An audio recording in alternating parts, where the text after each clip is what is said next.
Olá, queridos irmãos, como vocês estão?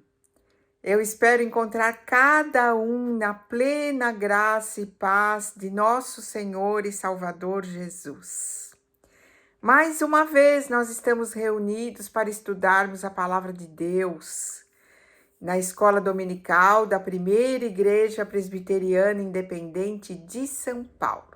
E hoje a nossa aula é dedicada ao profeta Malaquias. E eu estou muito empolgada para estudar com os irmãos sobre esse profeta e sobre o livro de Malaquias, que é o último livro do Velho Testamento. Entre o livro de Malaquias e os livros do Novo Testamento se passam mais ou menos 400 anos. Vejam que coisa interessante. E eu estou apaixonada pelo livro de Malaquias. Ele é um manual de conduta maravilhoso e também ele aponta diretamente para Jesus, o príncipe da paz. Segundo os comentários da Bíblia Conselheira, o profeta Malaquias anunciou suas mensagens depois do término da reconstrução do templo, em 515 a.C. Portanto, após os ministérios do profeta Ageu e do profeta Zacarias, provavelmente entre 500 e 450 a.C. Vamos orar, meus irmãos, pedindo a inspiração do Senhor no estudo da sua palavra.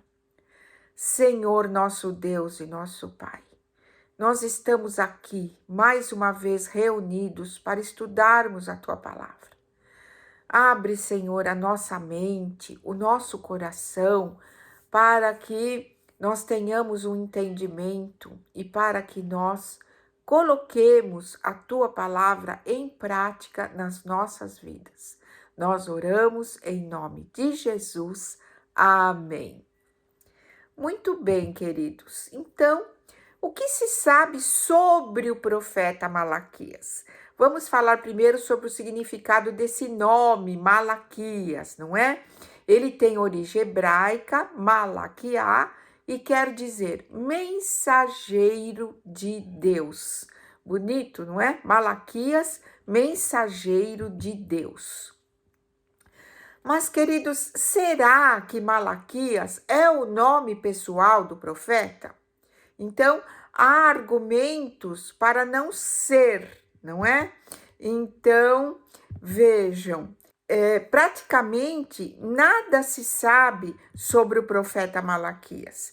E não se menciona no texto o nome do pai dele, nem o lugar onde ele nasceu. Mas esses argumentos não são suficientes para rejeitar Malaquias como nome pessoal. Para nós, é suficiente saber que as palavras desse mensageiro vieram diretamente de Deus. Então, vejam, para o Targum aramaico, que são as traduções e comentários da Bíblia hebraica, escrita e compilada em Israel e Babilônia desde a época do Segundo Templo até a Idade Média, ele foi escrito para os judeus que falavam aramaico e não hebraico. Para eles, Malaquias seria Esdras. Vejam que interessante. Então, Malaquias deve ser datado ao redor do tempo de Esdras e Neemias. Em Malaquias 1:8, nós temos a referência ao governador, e isso o infere ao período persa. Já a Septuaginta, que é a versão da Bíblia hebraica traduzida em etapas para o grego entre o século III e o século I a.C. em Alexandria, ela traduz assim: por intermédio de Malaquias, pela mão do seu anjo ou mensageiro. Então, para nós, não importa, não é? Para nós é suficiente saber que as palavras desse mensageiro vieram diretamente de Deus, conforme nós já dissemos, não é? Ele é um manual maravilhoso de conduta que nos orienta em tantas coisas, conforme os irmãos verão no decorrer desta aula. E nós estudaremos o livro de Malaquias, salientando sempre o amor de Deus por Israel, que é revelado logo no 2º versículo do 1º capítulo. Vamos ler juntos? Malaquias 1, versículo 2. O Senhor diz: eu sempre os amei. Olha que coisa linda, não é? Então, Deus sempre disciplinou e corrigiu o povo de Israel com amor, assim como ele faz conosco hoje. Vamos lembrar Hebreus 12, 6? Porque o Senhor corrige a quem ama e castiga todo filho a quem aceita. Então, vejam que o livro de Malaquias é um livro do amor de Deus, não é? Primeiramente por Israel e depois para com cada um de nós. Queridos, nós vamos dividir o livro em 4 partes, não necessariamente como a divisão oficial em 4 capítulos, não é? Então, nós vamos começar com o amor de Deus que é declarado ao seu povo. E nos versículos 2 a 5 do capítulo 1, nós vemos o propósito de Deus em amar e desprezar. Nós não vamos ler todos os versículos, vamos ler só o 2 e 3. Então, Malaquias 1, versículos 2 e 3. O Senhor diz: eu sempre os amei. Mas vocês perguntam: como é que nos amaste? E o Senhor responde: Esaú era irmão de Jacó, mas eu amei Jacó e desprezei Esaú. Fiz dos montes de Edom uma desolação e dei a sua herança aos chacais do deserto. Essa é a tradução Nova Almeida, mas na tradução para a linguagem de hoje é mais difícil ainda da gente ler. Fica assim: mas eu amei Jacó e odiei Esaú. Então, meus irmãos, esta afirmação é difícil de ser entendida para a nossa mentalidade atual. Mas nós temos um esclarecimento no Novo Testamento com o apóstolo Paulo. Ele usou esses versículos de Malaquias para explicar aos romanos como o amor de Deus é soberano e irrevogável. Então, o amor de Deus não depende da nossa conduta, como nós vemos na escolha de Jacó em relação a Esaú. Vamos ler o texto do apóstolo Paulo na carta aos Romanos? Então, é Romanos, capítulo 9, versículos de 9 a 18. Prestem atenção que Paulo salienta a soberania de Deus e como ele age desta forma irrevogável. Vamos ver. Porque a palavra da promessa é esta: por este tempo voltarei e Sara terá um filho. E isto não aconteceu somente com ela, mas também com Rebeca, ao conceber de um só, de Isaque, nosso pai.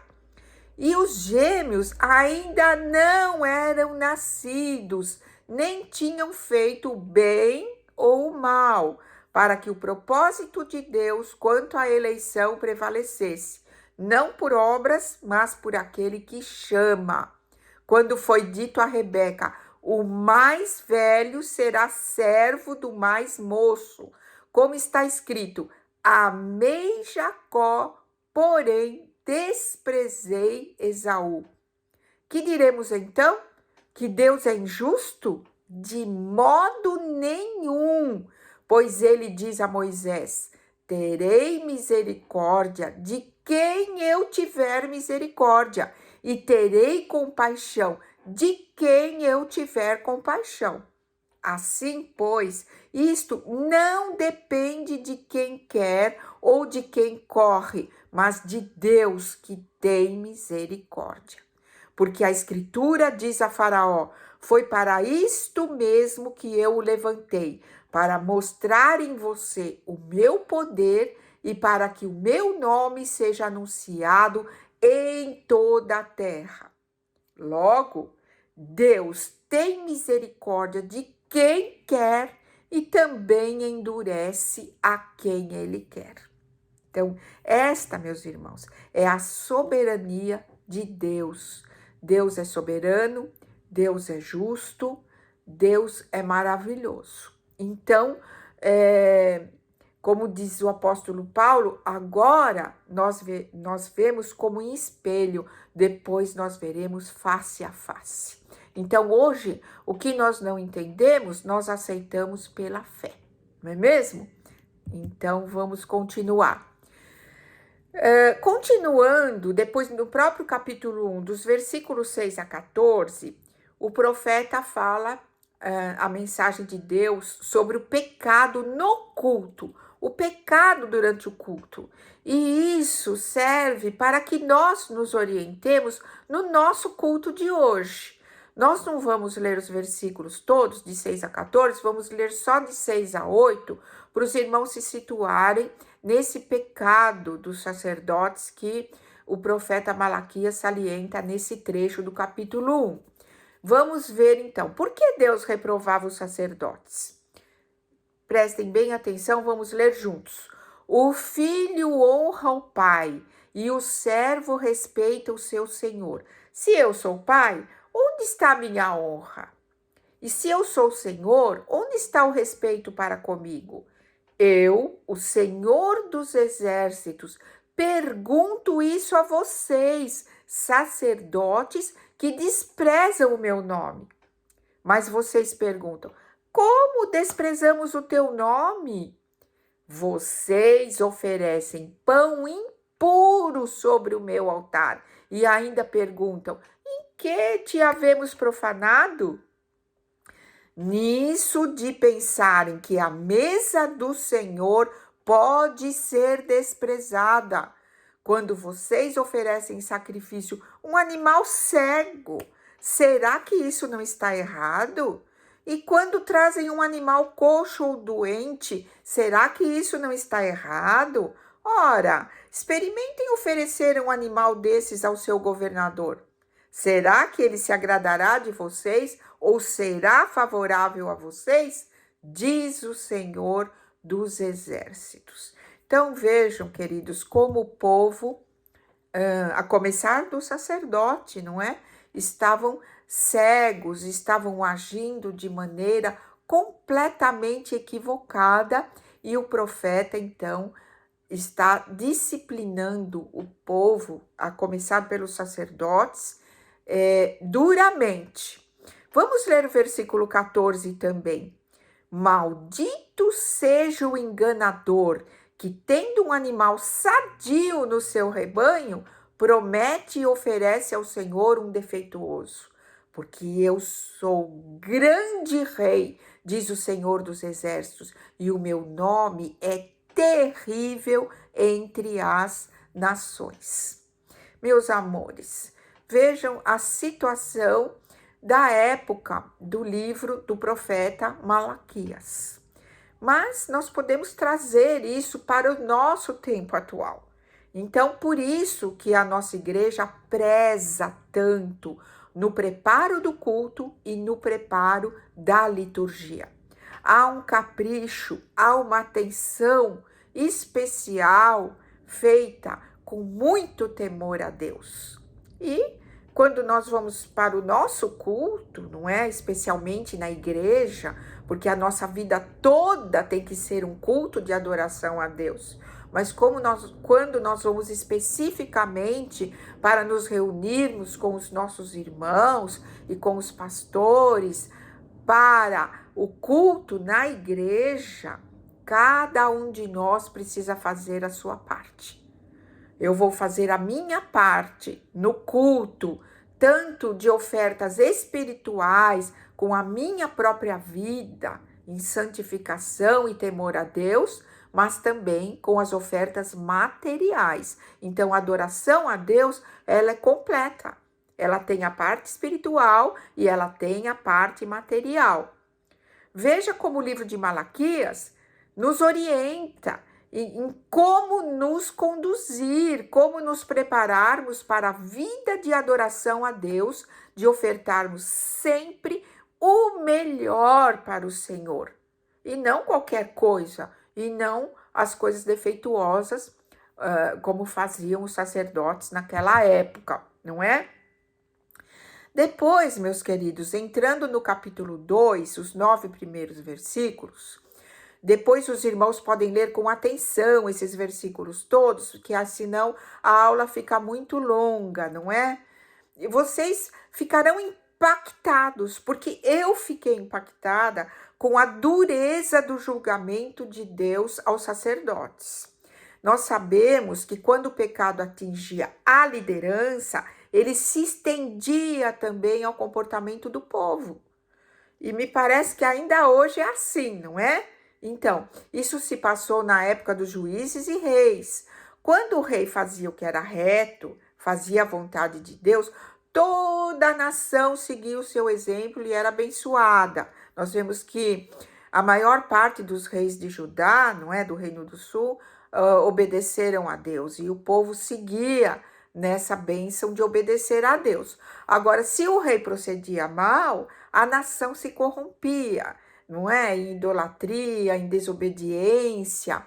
E nós não vamos ler os 9 versículos, vamos ler só os 7, 8 e 9, porque senão a aula fica muito longa, não é?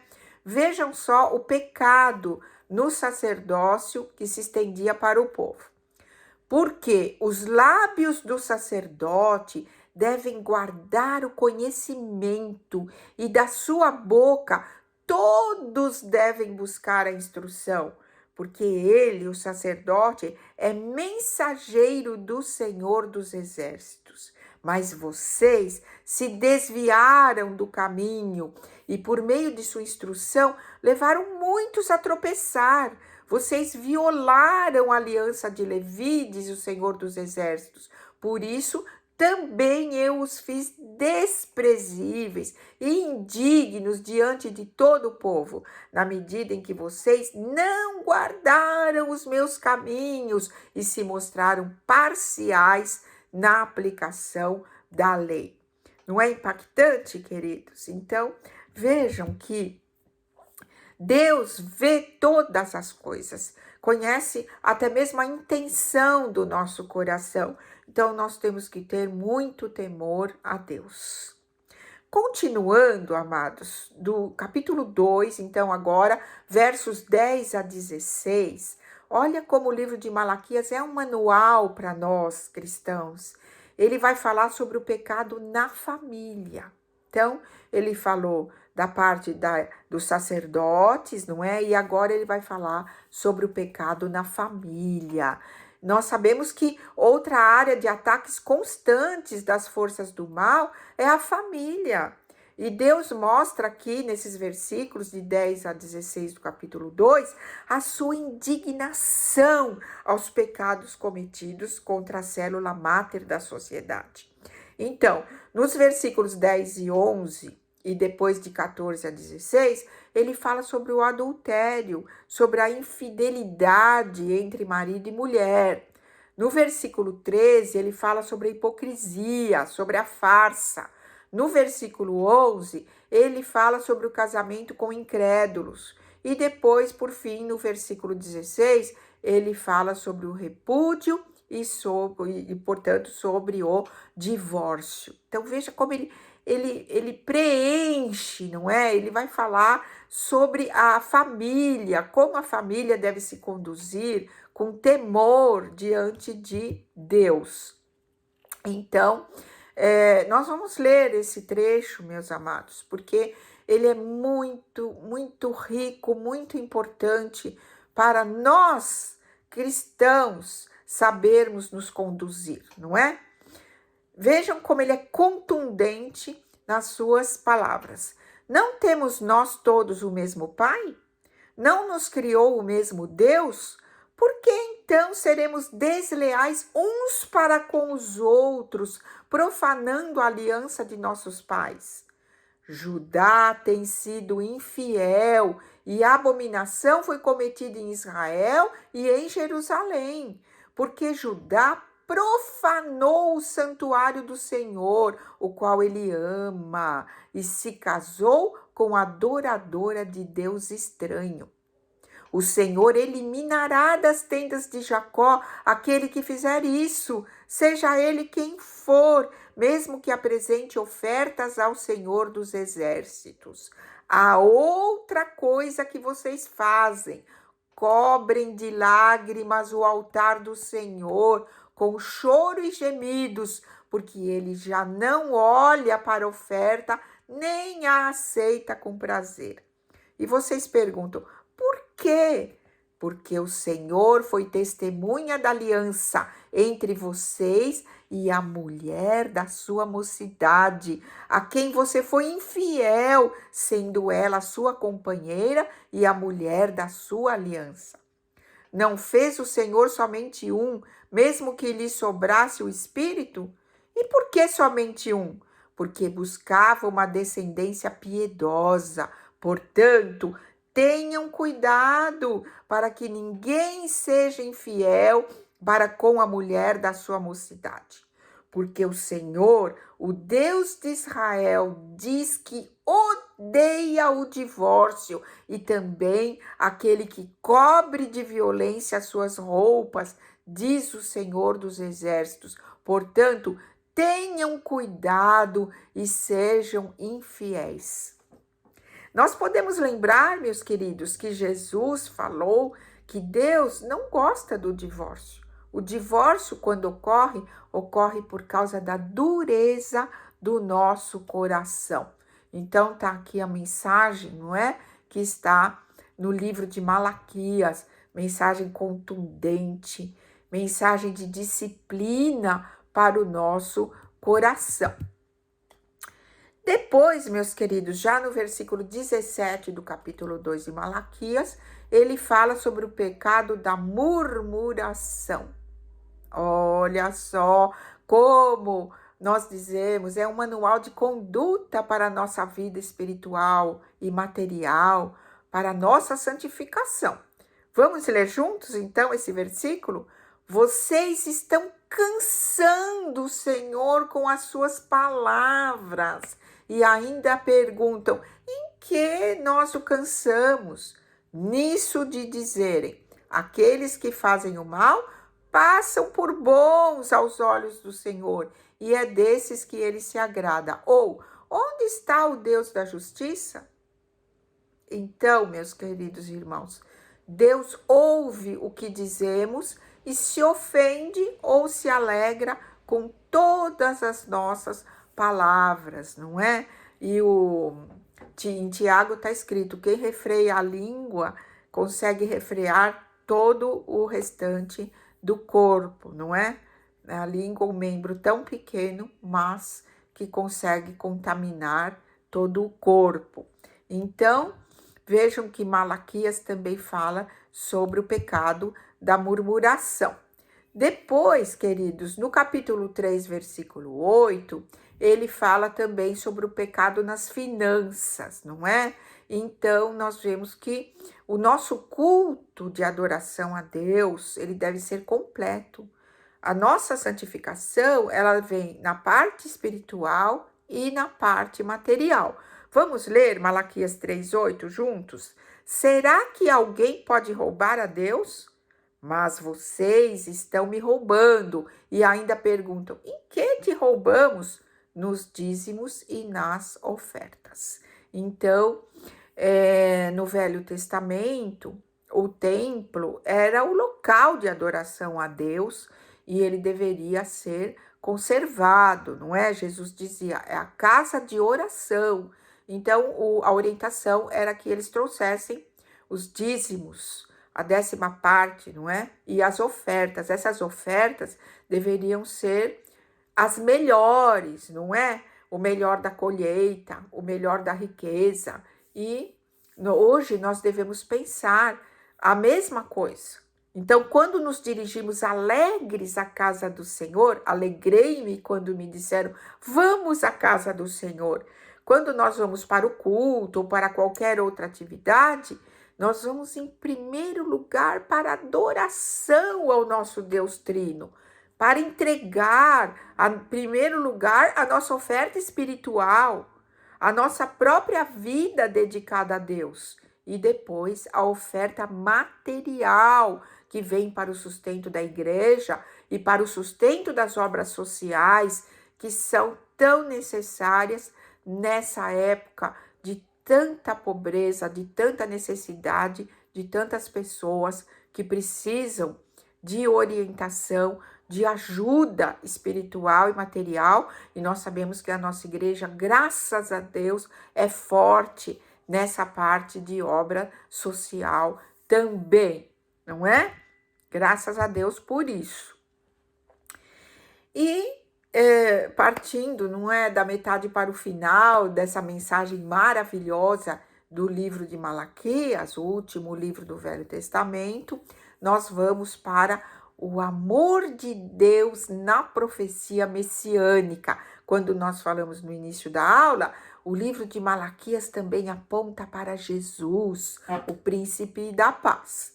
Então, no primeiro versículo do capítulo 3, ele vai fazer uma profecia sobre o precursor de Jesus, que é João Batista. Então, nós sabemos que um dos costumes dos reis, quando ele tinha alguma coisa a ser realizada em outro reino, num lugar distante, ele mandava um precursor, alguém para preparar o caminho, para preparar tudo que ele pudesse precisar nesse outro lugar que ele tinha uma missão. Então, da mesma forma, João Batista, não é, foi o precursor de Jesus e do seu ministério. Vamos ler esse versículo 1 do capítulo 3? Vejam que interessante. Eis que eu envio o meu mensageiro, que preparará o caminho diante de mim. De repente, o Senhor, a quem vocês buscam, virá ao seu templo, e o mensageiro da aliança, a quem vocês desejam, eis que ele vem, diz o Senhor dos Exércitos. Então, nós podemos ler, não é, o cumprimento dessa profecia nos versículos 6 a 8 do Evangelho segundo João, capítulo 1. Vejam que coisa linda. Houve um homem enviado por Deus, e o nome dele era João. Este veio como testemunha para testificar a respeito da luz, para que todos viessem a crer por meio dele.